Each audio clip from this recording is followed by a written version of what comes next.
नमस्कार दोस्तों, आज नवरात्रि का दूसरा दिन है और आज हम माँ दुर्गा की दूसरी शक्ति यानी ब्रह्मचारिणी माता के पावन कथा को सुनते हैं। माँ दुर्गा के नव शक्ति का दूसरा स्वरूप ब्रह्मचारिणी है।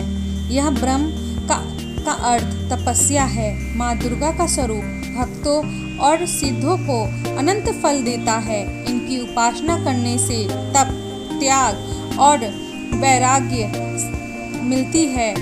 सदाचार और संयम की वृद्धि होती है। ब्रह्मचारिणी का अर्थ होता है तप की चारिणी यानी तप का आचरण करने वाली। देवी का यह स्वरूप पूर्ण ज्योतिर्मय और अत्यंत भव्य है। इन देवी ने दाएं हाथ में अपने जप की माला ले रखी है और बाएं हाथ में कमंडल धारी कर रखा है। पूर्व जन्म में इन्हीं देवी ने हिमालय के घर में पुत्री के रूप में जन्म लिया था और नारद जी के उपदेश के कारण भगवान शिव को पत्नी के रूप में पाने के लिए घोर तपस्या की थी। इसी कठोर तपस्या के कारण इनको तपचारिणी यानी ब्रह्मचारिणी के नाम से भी जाना जाता है।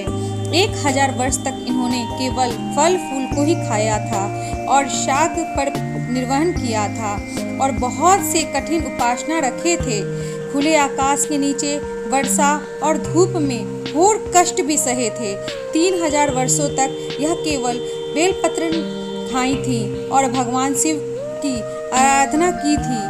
इसके बाद तो उन्होंने सूखे बेलपत्र को भी खाना छोड़ दिया था। फिर कई वर्षों तक निर्जल और निराहार रहकर तपस्या करने लगी।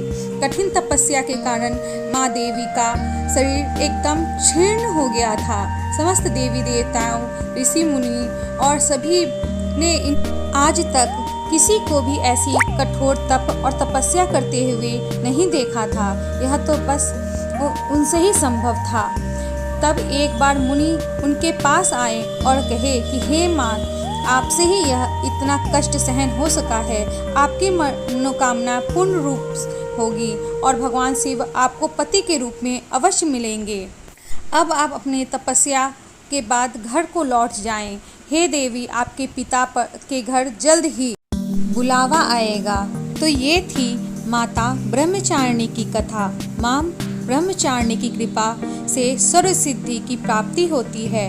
दुर्गा पूजा के दूसरे दिन देवी की इसी रूप की उपासना की जाती है। माँ की पूजा करते समय आप लोग यह कोशिश करें कि आप पीले या सफ़ेद रंग के ही वस्त्र पहनकर पूजा करें। माँ को प्रसाद में पंचामृत का भोग अवश्य कराएं। रोली और चंदन जरूर से चढ़ाएं और हौल और कमल के पुष्प को अर्पित करें। दूध से बने पदार्थ का भोग लगाएं, घी का दीपक जलाएं और कपूर से माँ की आरती करें। जय माता दी दोस्तों, यहीं पर यह कथा समाप्त होती है। यदि मुझसे कोई गलती हुई हो तो कृपया मुझे क्षमा करने